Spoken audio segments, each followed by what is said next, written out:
আমরা যে ড্রোনের যে ইন্ডাস্ট্রি হবে তুর্কির সাথে যে জয়েন্ট ভেঞ্চারে এটার ফ্যাক্টরি বা ইন্ডাস্ট্রিও বগুড়া ওই বিমান ঘাঁটির সাথেই হবে। বগুড়া বিমানবন্দর অনেক পুরাতন, এটি পাকিস্তান আমলে হয়েছে। শহীদ রাষ্ট্রপতি জিয়াউর রহমানের সময় উনি চেষ্টা করেছেন, গত বিএনপির সময় চেষ্টা করা হয়েছিল।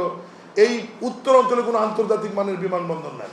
এখন বগুড়া বিমানবন্দরকে আন্তর্জাতিক মানের বিমানবন্দরে রূপান্তরিত করা হচ্ছে এবং ওই বিমানবন্দরের মধ্যেই উত্তর অঞ্চলের প্রথম বিমান বাহিনীর বিমান ঘাঁটি ইতিমধ্যে অনুমোদিত হয়েছে এবং বাংলাদেশ বিমান বাহিনীর বহরে নতুন যে যুদ্ধ বিমানগুলি আসবে সেটি ওই বগুড়ার এয়ারপোর্টের সাথেই বিমান ঘাঁটির বহরে সংযুক্ত হবে। এবং গতকাল মাননীয় প্রধানমন্ত্রী সংসদে তার প্রশ্ন উত্তরে বলেছেন যে আমরা যে ড্রোনের যে ইন্ডাস্ট্রি হবে তুর্কির সাথে যে জয়েন্ট ভেঞ্চারে এটার ফ্যাক্টরি বা ইন্ডাস্ট্রিও বগুড়া ওই বিমান ঘাঁটির সাথেই হবে। একটা আশ্চর্যজনক বিষয় দেখেন, বগুড়া আমাদের একটি আন্তর্জাতিক মানের স্টেডিয়াম আছে, শহীদ চান্দু ক্রিকেট স্টেডিয়াম, যেটি বিএনপির সময় তৈরি হয়েছিল এবং ওই সময় অনেক আন্তর্জাতিক মানের খেলাও সেখানে হয়েছিল। কিন্তু 2006 সালের পরে ওখানে কোনো আন্তর্জাতিক এবং জাতীয় মানের খেলা হয়নি এবং লাইট টাইট থেকে শুরু করে যা যা ছিল সব ওখান থেকে খুলে নিয়ে আসা হয়েছিল। নতুন করে সেটা আমরা আবার রিপেয়ার করে মেরামত করে সংস্কার করে আবার আন্তর্জাতিক মানের করা হয়েছে এবং সেখানে আন্তর্জাতিক মানের জাতীয় খেলা কয়েকটি হয়েছে, আন্তর্জাতিক মানের কয়েকটি খেলার জন্য প্রস্তুতি চলছে।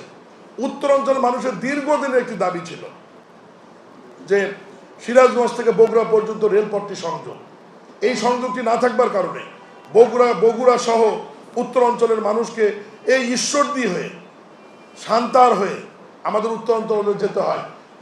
সিরাজগঞ্জ থেকে বগুড়া পর্যন্ত মাত্র 72 কিলোমিটার রেলপথটি সংযোগের কার্যক্রম শুরু হয়েছে, অলরেডি ডিপিপি পাস হয়েছে, জমি অধিগ্রহণ শেষ।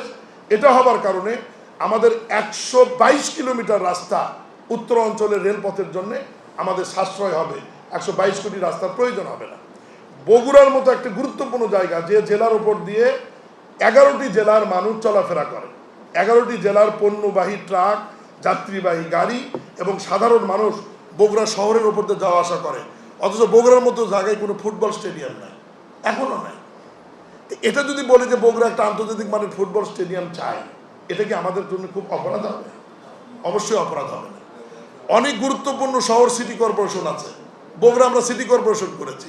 বগুড়া যদি মেট্রোপলিটন পুলিশ হয়, বগুড়া যদি উন্নয়ন কর্তৃপক্ষ হয়, এটা বগুড়াবাসীর জন্য তো খুব একটা অপরাধ হবে না। কারণ বগুড়াবাসী যতবার সুযোগ পেয়েছে ততবার ধানের শীষে ভোট দিয়ে তারা বারবার নির্বাচিত করেছে। এটা বগুড়াবাসীর এই সমস্ত প্রাণের দাবি, বগুড়ার উন্নয়ন, এসব নিয়েই আমি কাজ করছি বা এখনও করছি। এই কারণেই করছি কারণ একসময় মাননীয় প্রধানমন্ত্রী জনাব তারেক রহমান বগুড়ার বিষয়গুলো দেখভাল করতেন 2001 থেকে 2006 পর্যন্ত। বর্তমান সময় স্বাভাবিক কারণেই উনি সারা দেশের প্রধানমন্ত্রী এবং উনি বগুড়ার বক্তৃতায়ও বলেছেন যে আমরা অন্য জেলার সঙ্গে বগুড়াকে তুলনা বা বৈষম্য করব না, আমরা সমান তালে সব জেলার উন্নয়ন হবে। ওই বিষয়টাই আমরা মাথায় রেখেই বগুড়ার যেটুকু নিট, ঠিক যেটুকু প্রয়োজন, এর অতিরিক্ত যেন কোনো কিছু না হয়, সেইটুকু নিয়েই আমরা বগুড়া জেলার আমি সহ আমরা বাকি 6 এমপি যারা রয়েছে আমরা তারা কাজ করছি।